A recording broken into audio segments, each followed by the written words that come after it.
Today, now studying geography of India. First topic, Bharat की भौगोलिक अवस्थिति। दो चीजें होती है, एक आती है हमारी स्थिति और दूसरी आती है हमारी अवस्थिति। अब डिफरेंस बिटवीन स्थिति और अवस्थिति क्या है? स्थिति और क्या होती है अवस्थिति? स्थिति ये चीज है कि हम भारत को किस गोलार्ध में और किस हिस्से में देख रहे हैं। ये उत्तरी हिस्सा है, पृथ्वी का मान लेते हैं। पृथ्वी को हम क्या करते हैं, अक्षांश और देशांतरों जब डिवाइड करते हैं तो 0 डिग्री अक्षांश रेखा से 0 डिग्री देशांतर रेखा के बीच में हम पृथ्वी को 4 भागों में बांटते हैं। ये कहलाता है हमारा पूर्वी गोलार्ध और ये हमारा है पश्चिमी गोलार्ध। और जब 0 डिग्री से उत्तर की तरफ जाएंगे तो ये कहलाएगा हमारा उत्तरी गोलार्ध और 0 डिग्री से दक्षिणी भाग कहलाता है हमारा दक्षिणी गोलार्ध। अब भारत कहाँ अवस्थित है? ये किसकी बात थी? स्थिति की बात थी। भारत किस गोलार्ध में स्थित है? किसमें? पूर्वोत्तर में। पूर्वोत्तर किस हिस्से में? उत्तरी हिस्से में। तो ये क्या हो गया? चतुर्थ अंश, एक गोले का चौथा हिस्सा जो है भारत उसमें अवस्थित है। क्योंकि भारत की डिग्री कितनी है भाई? 8 डिग्री 4 मिनट से लेके 37 डिग्री 6 मिनट। ये भारत की क्या है? अवस्थिति है। स्थिति की बात करेंगे तो भारत कहाँ स्थित है? उत्तरी गोलार्ध में और पूर्वार्ध के अंदर। जब इसके अंदर अक्षांश और देशांतर जोड़ देते हैं तो क्या कहलाता है? उसकी अवस्थिति। जिसके अंदर क्या दिखाते हैं? लोकेशन दिखाते हैं उसकी अक्षांश और देशांतरों के अनुसार। तो भारत क्या है भाई? एक भारत एक महाद्वीप जो होता है उसका सब पार्ट ऑफ कॉन्टिनेंट भारत एक क्या है? उप महाद्वीप है। भारत को उप महाद्वीप की संज्ञा दी गई है किस कारण? क्योंकि जिस नाम के आगे उप लग गया उसका मतलब क्या है? वो छोटा है। तो भारत क्या है? उप महाद्वीप है। और भारत के उप महाद्वीप की स्थिति होने का कारण क्या है? यहाँ की जलवायु। जो जलवायु है ये किसी भी महाद्वीप में जो जलवायु पाई जाती है वो उसको क्या दिखाती है? वो क्लाइमेटिक कंडीशन जो होती है बताती है कि वो किस प्रकार का वहां पर जलवायु पाया जाता है। तो भारत एक ऐसा देश जिसके अंदर पूरी दुनिया में पाई जाने वाली जो जलवायु है वो सारी एक देश के अंदर समाहित है। इसलिए क्या कहलाता है? ये एक उप महाद्वीप कहलाता है। तो भारत की स्थिति और स्थिति की बात करें कितना है भाई? एक मोबाइल नंबर की तरह याद कर सकते हैं इसको। कितना है? 84 376 और कितना? 687 9725। ये आपको बता चुके हैं पहले। 84 376 687 9725। अब इसको आप क्या बना दोगे? आप डिग्री में और मिनट में कन्वर्ट करोगे तो 8 डिग्री 4 मिनट, 37 डिग्री 6 मिनट और 68 डिग्री 7 मिनट, 97 डिग्री 25 मिनट। ये बात की क्या हो गई है? अक्षांश और देशांतर की अवस्थिति हो गई है। अब दुनिया में भारत कहाँ अवस्थित है? इन अक्षांशों के बीच में अवस्थित है। स्थित कहाँ है? पूर्वी गोलार्ध के उत्तरार्ध में। ये पूर्वी गोलार्ध उसके उत्तर में भारत अवस्थित है। ये भारत स्थित है। और अवस्थित कहाँ है? 8 डिग्री 4 मिनट, 37 डिग्री 6 मिनट, 687 मतलब 68 डिग्री 7 मिनट, 97 डिग्री 25 मिनट पूर्वी देशांतरों के बीच भारत अवस्थित है। ठीक है। और भारत की जो आकृति है वो क्या है? चतुष्कोणीय है। भारत की आकृति कैसी है? चतुष्कोणीय है। चतुष्कोणीय जिसके अंदर क्या? 4 कोने दिखाई दे रहे हो।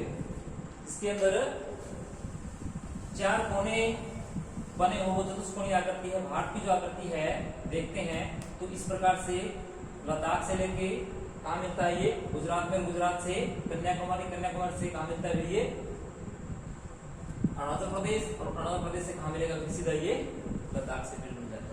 चतुष्कोणीय भारत को जब देखते हैं तो क्या कहलाता है? ये चतुष्कोणीय आकृति हो जाती है। भारत का उत्तर और दक्षिण विस्तार कितना है? विस्तार की अगर बात करें तो कितना है भारत का उत्तर और दक्षिण विस्तार? कितना है? 3214। कितना? 3214। कहां से कहां तक? North to south. और ईस्ट टू वेस्ट कितना है भाई? ये 2933 किलोमीटर।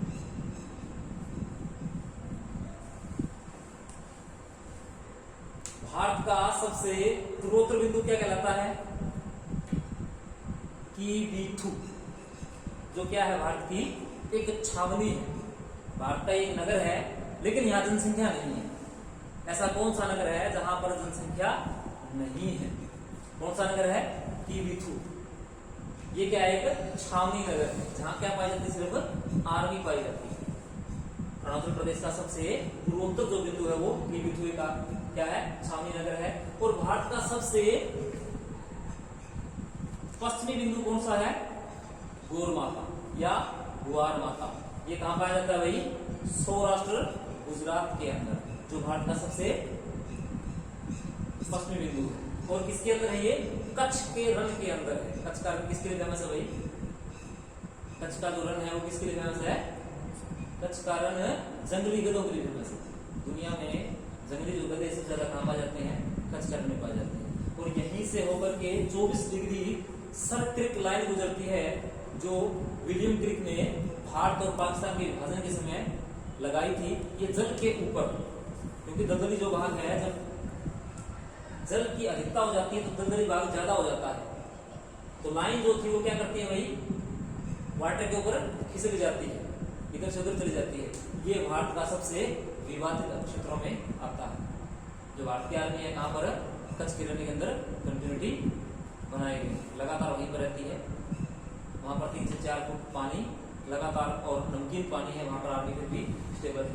और भारत का सबसे उत्तरम बिंदु कौन सा है? भारत का सबसे उत्तरम नॉर्थम बिंदु कौन सा आ गया? नॉर्थ में इंदिरा कोल है ना? इंदिरा कोल है भैया। और दक्षिण बिंदु कौन सा है? इंदिरा पॉइंट। जब बात की जाए मुख्य भूमि की, किसकी? मेनलैंड की। जब मेनलैंड की बात करेंगे तो कौन सा आएगा? मुख्य भूमि की बात करेंगे क्या आएगा? कन्याकुमारी। भारत का मुख्य भूमि का बिंदु पूछा जाता है काफी बार, तो क्या आता है? वो कन्याकुमारी आता है। और दक्षिणी भारत का सबसे सुदूर पॉइंट कौन सा है? इंदिरा पॉइंट। ठीक है, उसे जो कहां पाया जाता है भाई? अंडमान निकोबार में। अंडमान में पाया जाता है, निकोबार में पाया जाता है? निकोबार में पाया जाता है। निकोबार कौन सा? ग्रेट निकोबार। सबसे नीचे ग्रेट निकोबार है, उसके बाद मिड निकोबार है, उसके बाद लिटिल निकोबार आता है, उसके बाद क्या शुरू होता है? अंडमान शुरू होता है। ठीक है, क्योंकि ये एक द्वीप समूह है। तो ये द्वीप समूह किसका हिस्सा है? भारतीय जो हिमालय जो पर्वत है, यहाँ पर अराकान योमा पर्वत नीचे मुख्य जो आता है, तो ये किसके अंदर? निमंजन की वजह से भूमि का धसाव हुआ है, अवतरण हुआ है, और उस अवतरण की वजह से क्या हुआ? ये कुछ द्वीप जो है ऊपर उठे भाग में रह गए, क्या कहलाते हैं? आज अंडमान निकोबार द्वीप समूह कहलाता है। तो इसका हमारा सुदूर दक्षिणी बिंदु की बात की जाए तो कौन है? इंदिरा पॉइंट। इंदिरा पॉइंट को क्या कहते हैं? और पार्सन पॉइंट भी कहा जाता है, इसको पिगमेलियन पॉइंट भी कहा जाता है। और ये 2004 की जो सुनामी आई थी उसके अंदर क्या हो गया? पूरी तरह से डूब गया। ठीक है, और भारत का मुख्य भूमि का जो बिंदु कौन सा है? कन्याकुमारी, जो कहां पाया जाता है? किस स्टेट में? तमिलनाडु में पाया जाता है। ठीक है, अब ये पॉइंट में और पोल में क्या डिफरेंस है? ये पोल क्यों है, ये पॉइंट क्यों? ये भी तो उत्तरी पॉइंट हो सकता था, और ये या फिर दक्षिणी पोल हो सकता था। अब difference between pole and point, क्या पोल होता है और क्या होता है पॉइंट? सबसे ये क्वेश्चन पूछा जाता है, पोल क्या है? पोल किसे कहते हैं भाई? जब कोई पर्वत क्षेत्र है और हिमानी की वजह से, किसकी वजह से? हिमनद। जैसे हमारी जल की जो नदी होती है, उसी प्रकार किसकी नदी होती है? हिम की एक नदी होती है, जिसे कहते हैं हिमनद। जमे हुए बर्फ को क्या कहेंगे? ग्लेशियर कहेंगे। और जब वो एक स्थान से दूसरे स्थान पर क्या करता है? मूवमेंट करने लग जाता है, तो क्या कहता है? वो हिमनद कहलाता है। और जब ये हिमनद एक स्थान से दूसरे स्थान पर क्या करता है भाई? गुजरता है, तो क्या करता है? कटाव करता है। क्या करेगा?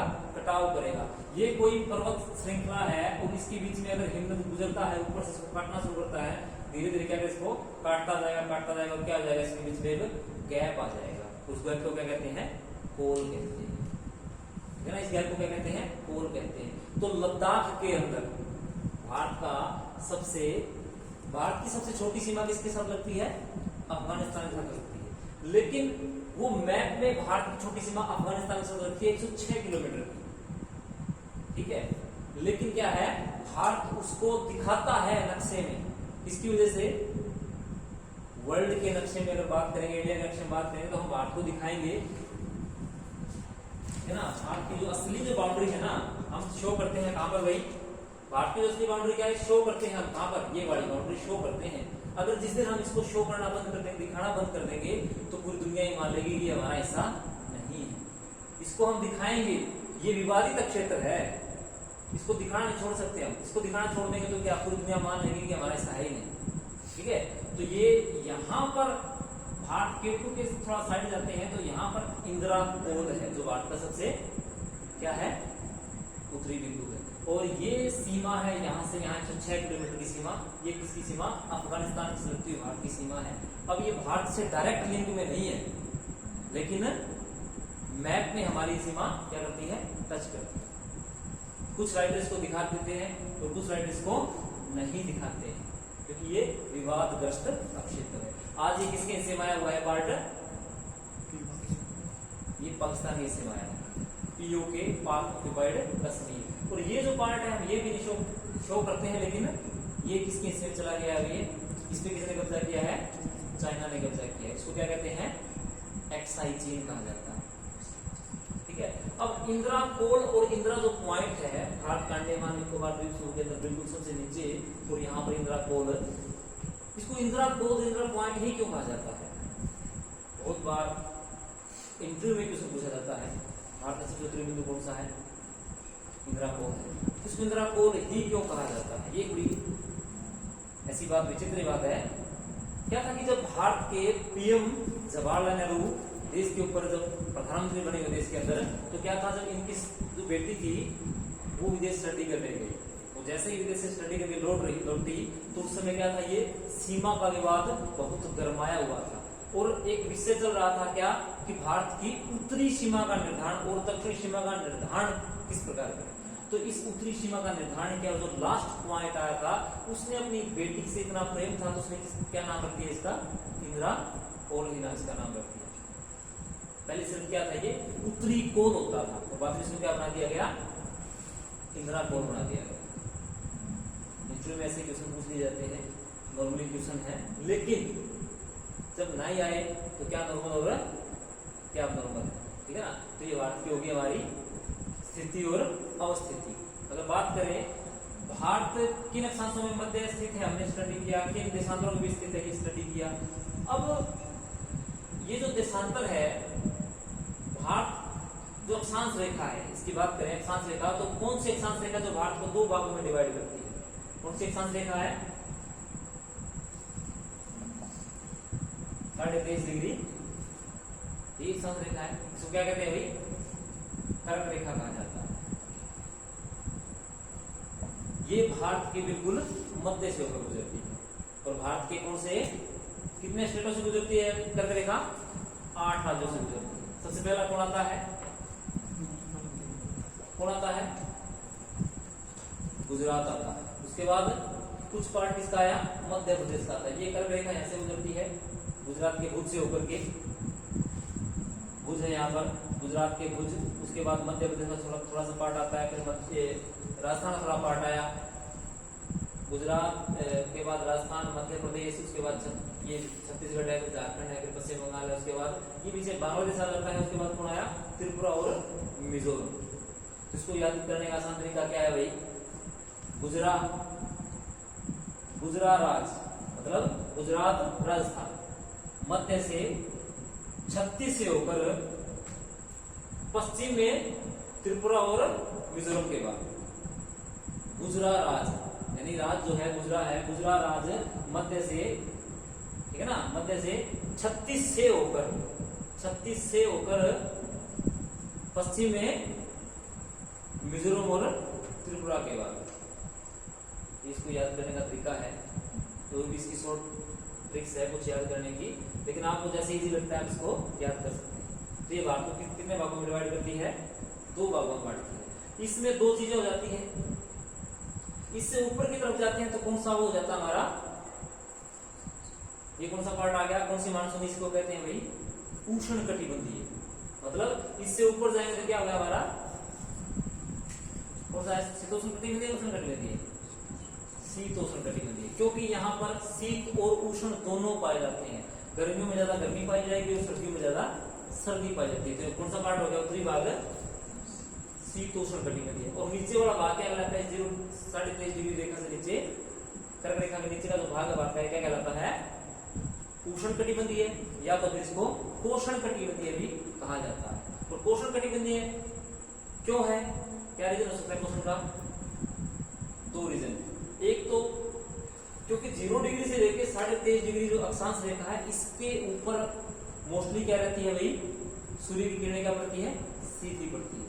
तो यही कारण है कि यहाँ सूर्य ताप सबसे ज्यादा मात्रा में मिलता है। इसी कारण क्या हो गया, ये गर्म क्षेत्र है, इसलिए क्या कहेंगे, इसको पोषण क्षेत्र कहेंगे। और दूसरा कारण क्या है, इसके पास में समुद्र का होना। जो समुद्र की स्थिति है ये क्या करती है, दोनों तरफ देखते हैं तो समुद्र की स्थिति है। समुद्र के अंदर क्या होता है, स्थल भाग जल्दी गर्म हो जाता है और जल्दी ठंडा हो जाता है, लेकिन जल भाग क्या होता है, देर से गर्म होता है और देर से ठंडा होता है। जब ये भाग गर्म हो जाएगा, ये भाग जब गर्म हो जाएगा तो ये भाग क्या होता है, ठंडा होता है। किसकी, इसकी एवज में ये भाग ठंडा होता है, ठीक है। और रात को उल्टा हो जाता है, जब ये भाग ठंडा हो जाता है तो ये भाग धीरे धीरे ठंडा होता है, तब इसके एवज में फिर ये क्या होता है, फिर ये गर्म होता है। तो इस वजह से यहाँ पर 2 तरह की स्पीड चलती है, एक स्थल स्पीड चलती है और दूसरी जल स्पीड चलती है। दिन के समय यहाँ कौन सी स्पीड चलती है, यहाँ तापमान क्या है, ज्यादा है, और यहाँ तापमान कम है। जहां तापमान ज्यादा होगा वहां वायु क्या हो जाएगी, गर्म हो जाएगी। जहां वायु गर्म होगी वो क्या होगी, हल्की हो जाएगी। और जो चीज हल्की होगी वो क्या करती है भाई, ऊपर उठ जाती है। तो ये बात क्या हो जाता है, खाली हो जाता है। इसलिए समुद्र से क्या करती है, पवने स्थल की ओर चलती है। इन क्षेत्रों में देखते हैं तो सुबह से लेकर दोपहर तक यहाँ क्या होती है भाई, पवने स्थल, समुद्र से स्थल की ओर चलती है। रात के समय उल्टा हो जाता है, क्या होता है, ये भाग है ना, तो यहाँ से उल्टी हवाएं चलना शुरू कर देती है। इनको क्या कहते हैं, ये स्थल समीर है और ये जल समीर, ठीक है। तो ये भारत की स्थिति है, 2 कारण है इसके, यहाँ पर पोषण और कुपोषण की वजह से। भारत को अगर देखें तो इसमें विभिन्न प्रकार की, वैसे इसमें पूछा जाता है कि भारत की जलवायु किस प्रकार की है। भारत की जलवायु कौन सी है, मानसूनी जलवायु। मानसून क्या है भाई, मानसून एक हवा है जो 6 मंथ क्या करती है, 6 महीने तक क्या करती है, वो पश्चिम से पूर्व की ओर चलती है, और 6 महीने क्या करती है, वो पूर्व से पश्चिम की ओर चलती है, ठीक है। ये अरबी शब्द है, और ये 1041 के अंदर जो अरब के विद्वान थे अल-बिरूनी, उन्होंने इन हवाओं के बारे में जिक्र किया, चर्चा किया। और सबसे पहले मानसून शब्द का प्रयोग किसने किया था, अरब के विद्वानों ने किया, ठीक है। मानसून शब्द किस भाषा का शब्द, ये भी क्वेश्चन पूछ लिया जाता है। ये अरबी शब्द, और अरबी शब्द मानसून से अभिप्राय क्या है, 6 महीने के बाद बदल जाने वाली हवाओं को क्या कहते हैं, मानसून हवा कहते हैं, ठीक है। तो भारत की अगर टोटली जलवायु की बात करें, भारत में कौन सी जलवायु हो गई है, मानसून जलवायु हो गई है। लेकिन इसको महाद्वीप की संज्ञा दी गई है भारत को। विश्व में कितने बड़े देश है, 7 बड़े देश है। सबसे पहला कौन सा है, रूस। रूस के बाद कनाडा, कनाडा के बाद संयुक्त अमेरिका, अमेरिका के बाद चाइना, चाइना के बाद ब्राजील, ब्राजील के बाद ऑस्ट्रेलिया, ऑस्ट्रेलिया के बाद इंडिया। 7वां नंबर इंडिया का, ठीक है ना। उसी प्रकार भारत जो है, इसको क्या करते हैं, भारत को उपमहाद्वीप की संज्ञा दिलाने में किन देशों का सहयोग लिया जाता है, किन देशों के क्षेत्र को भारत में जोड़ा जाता है, 7 देशों को जोड़ा जाता है। विश्व का सबसे बड़ा, विश्व के कितने बड़े देश है, 7, और भारत 7वें नंबर पे है। इसी प्रकार क्या है भाई, भारत को उपमहाद्वीप की संज्ञा तक दी जाती है, तो अकेले भारत को नहीं दी जाती कि भारत उपमहाद्वीप है। 7 देशों से मिलकर के भारत क्या बना है, उपमहाद्वीप बना है। कौन कौन सा देश है, सबसे पहले आया इंडिया, पाकिस्तान, उसके बाद नेपाल, भूटान, उसके बाद कौन आता है, उसके बाद अफगानिस्तान नहीं आता है, श्रीलंका और मालदीव आते हैं। नेपाल भूटान आगे हैं, उसके बाद म्यांमार इसके अंदर आता है, बांग्लादेश आता है, म्यांमार नहीं आता है। म्यांमार क्यों नहीं आता है? क्योंकि यहाँ पर अराकान योमा एक पर्वत है, भारत और म्यांमार के बीच में एक पर्वत है, इसका नाम क्या है, म्यांमार पर्वत है। म्यांमार पर्वत को जहां से इरावती नदी निकलती है और जिसको म्यांमार की जीवन रेखा कहा जाता है। म्यांमार का सारा बेस किसके ऊपर सिस्टम है, उस एक नदी के ऊपर सिस्टम सारा सेट होता है और इसका नाम क्या है। तो ये जो म्यांमार है ना, इरावती नदी है, ये जो म्यांमार है यहाँ पर एक पर्वत है अराकान योमा पर्वत, ठीक है। ये यहाँ से जाने वाली हवाओं को रोक लेता है, उधर वो हवाएं जा नहीं पाती जो भारत के ऊपर प्रभावित हो रही है, ठीक है। तो भारतीय जलवायु और इसकी जलवायु क्या हो गई है, भिन्न हो गई है। बाकी सारे जितने भी यहाँ पर देश आए, ये क्या है, सातों के साथ देश इसमें आते हैं, इनमें क्या होती है, एक जैसी जलवायु पाई जाती है। इन 7 देशों को मिलाकर के इसको क्या कहा जाता है, एक महाद्वीप कहा जाता है। तो वैसे भारत के अंदर कम जलवायु नहीं है, देखोगे आप तो विभिन्न प्रकार की जलवायु भारत में पाई जाती है। भारत के पूर्वोत्तर में कौन सी है भाई, आर्द्र जलवायु पाई जाती है। भारत के दक्षिण में कौन सी है भाई, आर्द्र कोष्ण जलवायु पाई जाती है। भारत के पूर्वोत्तर में ये पश्चिम में देखते हैं कौन सी जलवायु है, शुष्क जलवायु है। और मध्य में कौन सी है, अर्ध शुष्क जलवायु है। ऊपर कौन सी है, शीत जलवायु पाई जाती है। क्योंकि भारत का ये जो अपर पार्ट है हिमालय का, ये सारा साल क्या होता है, जमा रहता है, किससे, बर्फ से। क्योंकि एक ऊंचाई के से एक टर्म है, ऊंचाई के साथ तापमान बढ़ता है, तो ऊंचाई के साथ तापमान क्या होता है, बढ़ता है, गिरता है, गिरता है। ऊंचाई बढ़ती जाएगी, तापमान गिरता जाएगा। इसको क्या कहते हैं, नॉर्मल लैप्स रेट कहते हैं, सामान्य ताप ह्रास दर, ठीक है। तो भारत का ये जो क्षेत्र है धीरे धीरे क्या होता है, ऊपर की तरफ उठता जाएगा। जैसे जैसे ऊपर उठता जाएगा, हिमालय की तरफ उठता जाएंगे, तो क्या होगा भाई, तापमान गिरता जाएगा। और जहां तापमान गिरना शुरू हो जाता है, जहां 0 डिग्री आ जाती है, वहां क्या होना शुरू हो जाता है भाई, पानी जमना शुरू हो जाता है। और जिस क्षेत्र में सारा साल बर्फ जमी रहती है, जहां ऊंचाई तक, मान लिया ये पर्वत की ऊंचाई है और यहाँ पर बर्फ जम रही है, तो क्या कहेंगे, यहाँ 0 डिग्री है, जिसको क्या बोलेंगे भाई, सनो लाइन बोलेंगे इसको, ठीक है। भारत की जो सनो लाइन कितनी है, 5400 फीट है। 5400 फीट की ऊंचाई भारत की क्या है, सनो लाइन पाई जाती है। मीटर होना चाहिए, 5400 मीटर पे 8848 मीटर है टोटल ऊंचाई। हिमालय की उसकी ऊंचाई कितनी है, माउंट एवरेस्ट की 8848 मीटर है। तो ये हाँ, ये 5400 मीटर है। 5400 मीटर की ऊंचाई पर बर्फ जमी रहती है, उसको क्या बोलते हैं, स्नो लाइन बोलते हैं। और ये भारत के उत्तरी पश्चिम का हिस्सा जो है, वहां पर ज्यादा ऊंचाई पाई जाती है, तो यहाँ पर कम ऊंचाई पाई जाती है, ठीक है। तो इसका जब आगे इसकी स्टडी करेंगे, हिमालय को स्टडी करेंगे, तो इसमें तीनों हिमालय की जो लेयर है, ट्रांस हिमालय आ गया है, इसमें ग्रेट हिमालय है, मिडिल हिमालय है, शिवालिक रेंज है, कहाँ से कहाँ तक है, कितनी चौड़ाई है, कितनी लंबाई है, कौन सी नदियाँ निकलती है, ये जो इसकी आएगा, इसका डिवीजन करेंगे। इसके दोनों डिवीजन होंगे, रीजनल डिवीजन भी इसका करेंगे और इसका क्षेत्रीय विस्तार के साथ इसका डिवीजन करेंगे, ठीक है ना। एक देश में इसकी स्थिति है, किस नाम से इसको जाना जाता है, ये स्टडी करेंगे बाद में। अब भारत की अगर बात करें तो 0 डिग्री से भारत की दूरी कितनी है, 0 जो डिग्री है भारत की, कितनी दूरी है, 876 किलोमीटर। भूमध्य रेखा से भारत की जो मुख्य भूमि है उसकी दूरी कितनी है, 876 किलोमीटर,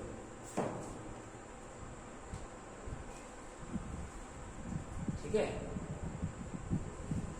भारत के पूर्व और पश्चिम की अगर बात करें, इन दोनों स्थानों के बीच में कितना डिफरेंस है समय का। जब अवस्थिति की बात आती है तो किसकी बात करते हैं, लोकेशन की बात करते हैं। लोकेशन किससे निर्धारित होती है, अक्षांश और देशांतरों से, यानी कि लेट और नो, लैटिट्यूड और लॉन्गिट्यूड जो होते हैं ना, इनसे हम क्या निर्धारित करते हैं, किसी भी देश का स्थिति और समय दोनों का निर्धारण होता है ना।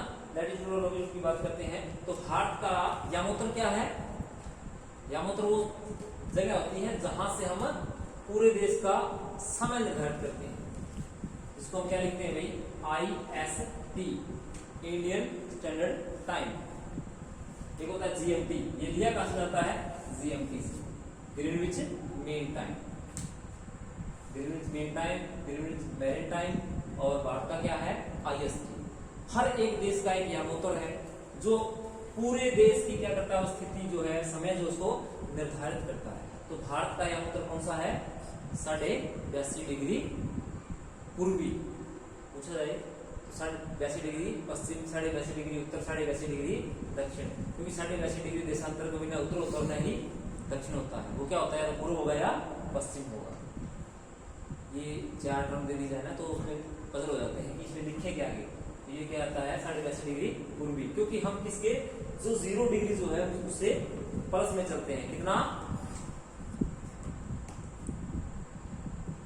5.5 जो 0 डिग्री मानी हुई है दुनिया की ग्रीनविच के पास में, वहां से 5.5 घंटे क्या है आगे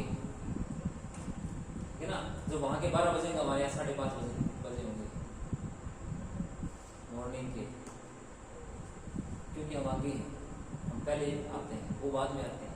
तो क्या होता है भाई 82 डिग्री जो है हमारे यहाँ कहाँ से गुजरती है, वो इलाहाबाद के पास एक स्थान है नैनी, एक छोटा सा सिटी है, इसका नाम क्या है नैनी है। और नैनी को क्या कहते हैं भाई, नैनी में अगर आप कभी नैनी जाओगे तो वहाँ एक बोर्ड लगा है बहुत बड़ा, उसमें लिखा हुआ है आप मुस्कुराइए क्योंकि आप नैनी में हैं।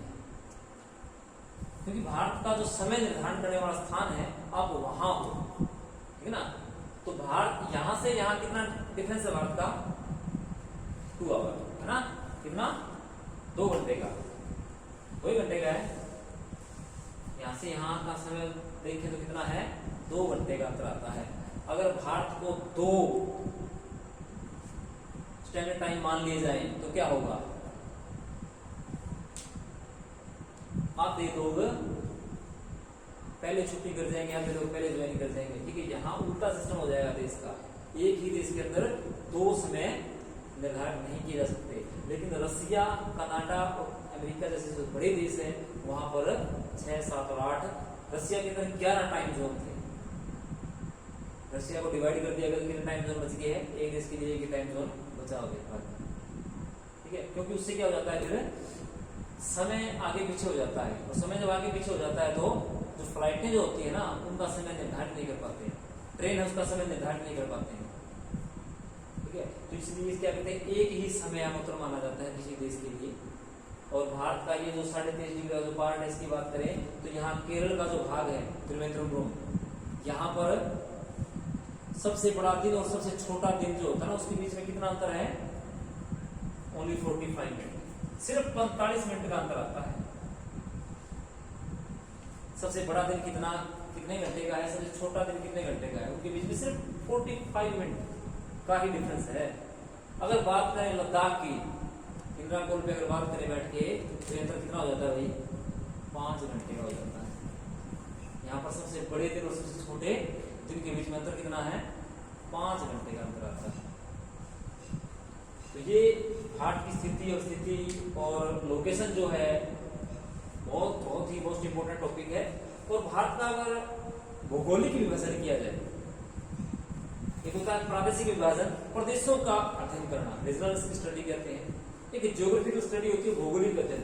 भौगोलिक अध्ययन में भारत के अंदर भौगोलिक कंडीशन कैसी पाई जाती है, भारत का जो पूर्वी भाग है ये कैसा है, भारत के पूर्वी भाग में क्या है, पहाड़ियां हैं, पठार है और सदाबहार वन पाए जाते हैं, अधिक वर्षा होती है। इधर पश्चिम भाग में चले जाएंगे क्या हो जाएगा, इसका उल्टा हो जाएगा, यहाँ बरसात ज्यादा होती है, यहाँ बरसात सबसे कम होती है। यहाँ पर्वत पठार है, यहाँ क्या है रेत पाई जाती है, यहाँ नदियां पाई जाती है, यहाँ नदियां नहीं पाई जाती, ठीक है ना। यहाँ वृक्ष पाए जाते हैं, ऊंचे ऊंचे बड़े बड़े वृक्ष पाए जाएंगे, यहाँ झाड़ियां पाई जाएगी। इसी का उल्टा है, इसका भी उल्टा इधर हो जाएगा। ये किसकी वजह से, क्लाइमेट की वजह से, जलवायु की वजह से, और भारत की ऊबड़ खाबड़ जो स्थिति है उसकी वजह से, ठीक है ना। यहाँ देखेंगे तो यह क्या है, सर्दी है, बर्फ जमी हुई है, यहाँ कभी बर्फ जमती नहीं है। ये नमक क्षेत्र है, ये शुष्क क्षेत्र है, इसका अपोजिट ये है, इसका अपोजिट ये है।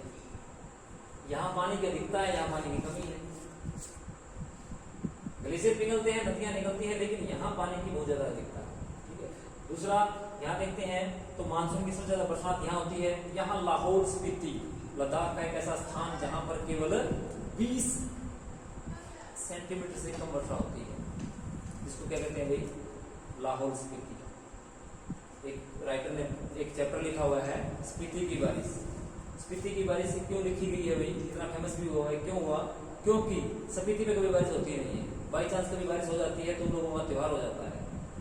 वो कहते हैं भगवान हमसे बहुत ज्यादा खुश हुए हैं, इसलिए हमें बारिश दी, गिफ्ट मिलता है, उनको बारिश आती है तो वो लोग खुश हो जाते हैं। तो यहाँ कंटिन्यू बारिश होती रहती है, यहाँ बारिश नहीं होती है, यहाँ बारिश ज्यादा होती है। ठीक है, भारत के अंदर 2 तरह के डेजर्ट पाए जाते हैं। एक यहाँ पर कौन सा, सेमी एरिड डेजर्ट पाया जाता है, अर्ध शुष्क प्रदेश मरुस्थल है, इसको थार का मरुस्थल कहा जाता है ना। और दूसरा जो भारत का डेजर्ट है वो कौन सा है, शीतोष्ण, ये शीत मरुस्थल है, कोल्ड डेजर्ट बोलते हैं इसको। किसके अंदर पाया जाता है, जो लद्दाख के अंदर पाया जाता है। और लद्दाख के अंदर ही भारत का सबसे ऊंचा युद्ध स्थल कौन सा है, सियाचिन। दुनिया का सबसे ऊंचा युद्ध स्थल, कई बार पूछा गया है ये क्वेश्चन है कि दुनिया का सबसे ऊंचा युद्ध स्थल कौन सा है, सियाचिन, जो एक सियाचिन ग्लेशियर के ऊपर पाया जाता है। यहाँ पर भारतीय आर्मी, एक रास्ता है यहाँ पर, ये पाकिस्तान के पास पार्ट है और ये चाइना के पास है। अगर भारत अपनी सेना इस सियाचिन ग्लेशियर से हटा लेती है तो क्या हो जाएगा, ये दोनों मिल जाते हैं, और ये दोनों मिल जाते हैं तो भारत का जम्मू कश्मीर नक्शे से गायब हो जाता है।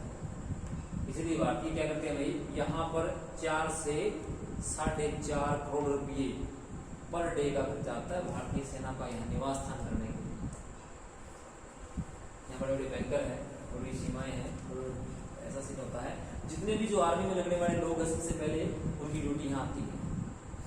यंगेस्ट जो लोग हैं वो सर्दी को झेल पाते हैं, इसलिए जितने भी आर्मी ज्वाइन करते हैं, जो ट्रेनिंग के आफ्टर क्या करते हैं, वो डायरेक्टर यहाँ भेज दिया जाता है सियाचिन ग्लेशियर के। ठीक है, और यहाँ पाकिस्तान ने अपनी सेना रखी है, पाकिस्तान हमसे भी ज्यादा उन लोगों पर खर्चा करता है इसके लिए, ये स्थान पाने के लिए। ये 72 किलोमीटर लंबा है और 42 किलोमीटर चौड़ा है। इसकी लंबाई कितनी है, 72 किलोमीटर, और चौड़ाई कितनी है, 42 किलोमीटर सियाचिन ग्लेशियर की। भारत के मध्य में ये भारत का कौन सा भाग होगा भाई, ऊंचे पर्वतीय क्षेत्रों का भाग होगा। ये भारत का कौन सा भाग है भाई, पहाड़ियों का भाग हो गया है। ये भारत का कौन सा भाग होगा भाई, तटीय मैदान का भाग है। ये भारत का कौन सा भाई, कगार का भाग है। और ये भारत का कौन सा, डेजर्ट पार्ट है। और ये बीच में क्या बच गया, इसको बोलते हैं मध्य की उच्च भूमि, बोलते हैं मध्य की उच्च भूमि। यहाँ पर कौन सा, एक बघेलखंड, बुंदेलखंड और छोटा नागपुर का पठार, यहाँ 3 चीजें पाई जाती है। यहाँ बघेलखंड है, बुंदेलखंड है, और यहाँ पर कौन सा, छोटा नागपुर का पठार पाया जाता है। छोटा नागपुर के पठार को भारत का क्या कहा जाता है, रूर प्रदेश कहा जाता है। रूर कहाँ है, जर्मनी में है, और जर्मनी में सबसे ज्यादा कोयला जो है उत्तम कोटि का कोयला कहाँ, रूर में पाया जाता है। तो इस यहाँ पर भी, यहाँ पर कौन सी है, देखो झारखंड के अंदर झरिया है, पश्चिम बंगाल में मयूरभंज है, और यहाँ काफी बड़ी बड़ी खानें पाई जाती है कोयले की। भारत की सर्वोत्तम उत्तम कोटि की जो कोयले की खानें हैं, जहाँ विटामिन कोयला निकाला जाता है, वो छोटा नागपुर पठार में पाई जाती है। और साथ में एक चीज और मिलती है, यहाँ पर कौन सा, यहाँ पश्चिम बंगाल में एक पहाड़ है जिसका नाम बादाम का पहाड़ है। बादाम का पहाड़ से क्यों कहते हैं कि उसका जो कलर है वो क्या है, बादाम की तरह है। उसका जो कलर बादाम के आकार का है, इसीलिए उसको बादाम जैसा है वो, इसीलिए उसको क्या कहते हैं, बादाम का पहाड़ कहते हैं। और बादाम के पहाड़ से भारत का सबसे ज्यादा लौह अयस्क पैदा किया जाता है। तो वो लौह अयस्क पैदा क्यों किया जाता है, क्योंकि यहाँ पर लोहे का शुद्धिकरण करने के लिए किसकी जरूरत आवश्यकता होती है, कोयले की आवश्यकता होती है। और कोयले, यहाँ पर बड़ी बड़ी नदियां हैं, और साथ में एक चीज और होती है, क्या, कोयला है। तो इसीलिए भारत का सबसे पहले जो एक प्लांट लगाया गया था जमशेदजी टाटा के द्वारा 1907 में, जिसको आज क्या कहते हैं भाई, टाटा नगर भी कहा जाता है, जमशेदपुर भी कहा जाता है, जमशेद नगर भी कहा जाता है। ठीक है, ये कहलाता है हमारा, ये पाया जाता है कहाँ पर भाई, छोटा नागपुर के पठार। ठीक है, भारत की टोटल मानसून जलवायु कौन सी हो गई है, मानसून प्रकार की जलवायु है। भारत कितने भागों में डिवाइड किया गया, भारत 5 भागों में डिवाइड किया गया। भारत का उत्तर भाग कैसा है, पहाड़ी क्षेत्र है। भारत का पश्चिम भाग कैसा है, पर्यटक क्षेत्र है, भारत का उत्तरी भाग कैसा है, पर्वतीय क्षेत्र है, भारत का निम्नतम भाग कैसा है, तटीय प्रदेश है, और भारत के बीच के भाग में क्या पाया जाता है भाई, मैग्नेटिक प्लेन है, ये मैदानी क्षेत्र और साथ में उच्च भूमि का मैदान। ठीक है, तो ये था भारत का स्थिति, भारत की स्थिति, भारत का भौगोलिक विभाजन। अब आगे जो स्टडी करेंगे तो भारत का रीजनल पार्ट स्टडी करेंगे।